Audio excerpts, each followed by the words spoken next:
fried chicken or fried chicken wings. Mix up to a dozen pieces of large cuts of chicken or 36 drumettes or wings, which is what I have here today.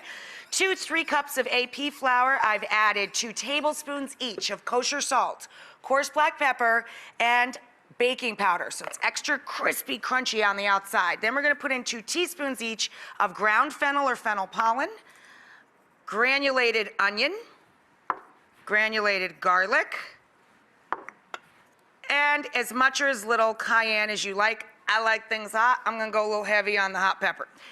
Whisk that all together, and then take a bunch more. Remember, we brined the chicken with lemon and rosemary. I've got a whole bunch more rosemary sprigs, and we're gonna throw those into the frying oil. Fry always in small batches, so you do not crowd the frying oil, and bring it back to temp before you put more chicken into the oil.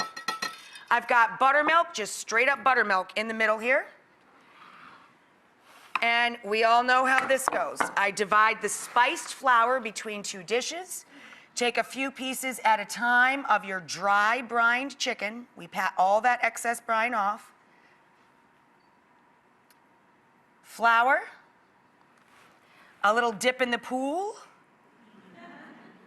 Ooh, you look so sexy with buttermilk all over you. So you roll these guys around again. They almost double in size, so literally do not crowd the fryer. 350 to 365. Woo! Hello! I know! So this is our mountain of Italian-style fried chicken. These are little drumettes.